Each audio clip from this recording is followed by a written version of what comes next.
شب خیز که عاشقان به شب راز کنن، گرد در بام دوست پرواز کنن. هر جا که دری بود به شب در بندن، الا در دوست را که شب باز کنن. سبحان الله. پس تنها راهی که شب نداره و تاریکی نداره راه خداست، محجة البیضاست. کسی از این راهی که شبش مثل روزش روشنه منحرف نمیشه مگر اینکه هالکه، هلاک شد. آدم اگه تو روشنایی بیفته، تو روشنایی سقوط بکنه، کسی تو تاریکی تو چاله بیفته، اون یه چیزی تاریکه، ندید سرش به تیر برق خورد. و کسی تو روشنایی سرش به تیر برق بخوره، حتما چشمشو بسته غافل بوده. الان خورشید داره میتابه. کسی معذور نیست که این نور رو نبینه مگر یک نفر، این که چشمشو ببنده.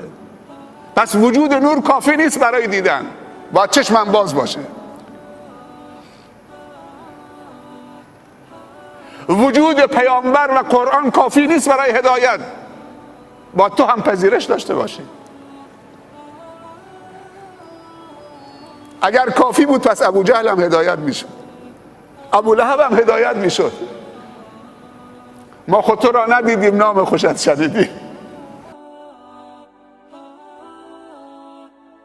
اما ابو جهل دیده، ابو لهب دیده، ام جمیل دیده، ولید ابن المغیره دیده. ما خود تو را ندیدیم، نام خوشت شنیدیم، دین تو برگزیدیم یا مصطفی محمد صلی الله علیه وسلم. پس این میتونه بهترین دستگیره باشه که ندیده شما عاشق شدید با اون بعد زمانی و مکانی 1400 خورده سال پیش و اون مسافت مکانی. 10 سال ثبت نام حج کردید، اگه امسال بهتون گفتن امسال حج شما در آمده، پر میزنید، پر از شوق زانو میزنید، گریه میکنید. اشک خوشحالی هم هست، اشک خوشحالی سرده، اشک غم هم هست گرمه، سوزه. عایشه ام المؤمنین میگه من نمیفهمیدم رضی الله عنهما که کسی هم میتونه از خوشحالی گریه بکنه، تا اینکه بابامو دیدم ابوبکر صدیق رضی الله عنه همیشه میرفت در گوش پیامبر میگفت از صحبت یا رسول الله، جوابش نمیداد. دوباره میرفت از اون طرف از صحبت یا رسول الله صلی الله علیه وسلم، جوابش نمیداد. رفیق نمیخواد تو سفر هجرتت به مکه به مدینه؟ احساس میکرد که وقت هجرتش نزدیکه، هی میرفت در گوشش میگفت از این طرف از اون طرف جلوش، چند روز پشت سر هم. جوابش نمیداد چون هنوز امر از بالا نیامده. تا ای که بعد از چند روز رسول الله صلی الله علیه وسلم به ابوبکر گفت تو انتخاب شدید، تو هم سفر منی در هجرت. اینجا ابوبکر زد زیر گریه از خوشحالی. از انسان از شوق هم گریه میکنه. پس واقعا باید پناه به خدا ببریم. پیامبر صلی الله علیه و سلم میفرمایند در آخر زمان فتنه ها سرازیر امت من میشه. الان فتنه ها کارپیما هستن، الان فتنه ها مدرنن، الان فتنه ها سریع هستن، الان فتنه ها و فتنه انگیزها حرفه‌ای هستن. همه ابزارها را برای ایجاد فتنه به کار میگیرن. حالا تصور بکنید 50 سال پیش در یک روستا چه فتنه‌ای بود، 70 سال پیش در روستاها چه فتنه‌ای بود. حتی دخترها و پسرها بزرگ بودن با هم بازی میکردن ولی این حرفا نبود.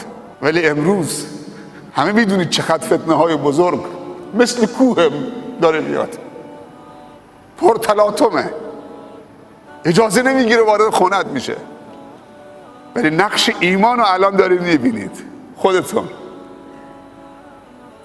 اونم در ماه مبارک رمضان که ایمان افزایش پیدا میکنه. هر 8 در بهشت خداوند باز میکنه.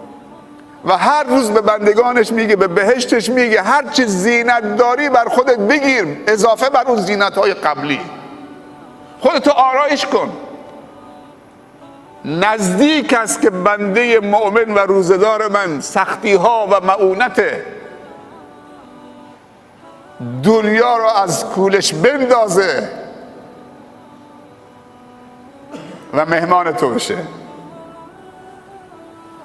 پس ایمان وجود داره و ایمان میتونه نقش آفرینی بکنه در مقابل این فتنه ها. فتنه تا زیر پتوی دختر و پسرمان رفته. جرائم روانی جنسی، برید کتاب ها رو بخونید، عوارض مشروبات الکلی، فیلم های مبتذل، مشروبات، مواد مخدر، با اون همه تنوعی که تو مواد مخدر هست، مدل ها، لباس ها و قتل و کشتارها و خونریزی ها. پس ایمان وجود داره و در آخر زمان واقعا مؤمن شدن خیلی توفیقه.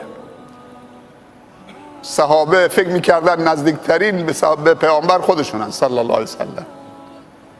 اونا شاهد نزول وحی بودن، بعضا جبرائیل رو دیدن. خیلی وقتا جبرائیل در مدینه می آمد در قالب مردی به اسم دحیة الکلبی، زانو به زانوی پیامبر می نشست، دستش می زد رو زانو پیامبر، رو ران پیامبر. صحابی دیدن مردی غریب ناآشنا، لباس پاک و سپید و روشن تمیز، هیچ کدوم در مدینه نمیشناختنش، آثار سفر یعنی غبارآلود هم نبود، بر چهره و لباسش نبود. آمد وارد شد در مسجد نبی، روبروی پیامبر صلی الله علیه وسلم نشست، زانو رو چسباند، سوال کرد درباره اسلام به من بگو. پیامبر ارکان اسلام رو گفت. سوال کننده گفت صدقت. صحابه تعجب کردن.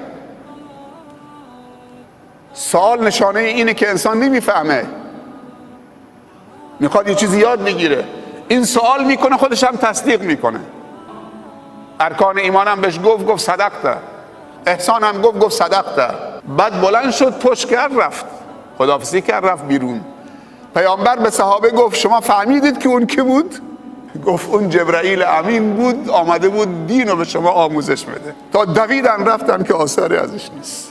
پس ایمانه که این ظرفیت سازی میکنه، محبت خداست که این ظرفیت سازی میکنه. اگر شما روگردان بشید، خداوند قومی رو میاره که اون قوم هم خدا اونها رو دوست داره و هم اونها خدا رو دوست دارن. در مقابل مؤمنین متواضع هستن و فروتن و با ادب، در مقابل کافرین عزیز، قوی، قاطع، با عزت. در راه خدا هر چیز رو تقدیم میکنن، مال، جان، وقت قربانی میدن و در راه خدا و تحقق بخشیدن به ایمان در جامعه و عبودیت و بندگی خدا در جامعه از سرزنش هیچ ملامت کنندی و سرزنش کنندی نمی هراسن. اگه یه جوان مؤمنی یه تحریش گذاشته، یه نفر آمد ازش مسخره کرد، حالا ملا شدید، صبح میره تو تیغه میکنه. اگه آمد تو مسجدش میگن متوا شدید، حالا ملا شدید، فردا نماز رو ترک میکنه. اونها کسانی هستند که در راه خدا و دین خدا از سرزنش کننده نمی هراسند. فضل خداست، شامل حال ما و شما شده.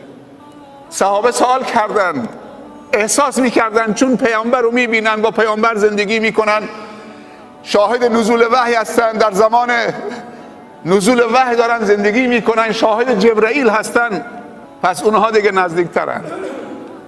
پیامبر به صحابه گفت در آخر زمان قومی میان که ندیده منو قبول دارن، فقط اسمم شنیدن، فقط ناممو شنیدن، درباره من وصفمو شنیدن، ندیده منو قبول کردن. و ما ایرانی ها یه دستگیره دیگه هم داریم، سلمان فارسی رضی الله عنه. گفتن اونها چه قومی هستن؟ پیامبر گفت قوم این آقا، اشاره به سلمان کرد. و پیامبر صلی الله علیه وسلم وقتی که سلمان فارسی داستان اسلامش رو بیان کرد، عمر بلند شد دست سلمان گرفت، گفت تو از خانواده ما، بیا پیش ما. اون یکی بلند شد دست سلمان گرفت، دعوا شد رو سلمان. پیامبر دید که سر و صدا بلند شد، گفت بحثتون رو چیه؟ گفتن دعوای ما رو سلمانه. داستان سلمان فارسی واقعا تکان دهنده است و واقعا شنیدنی است.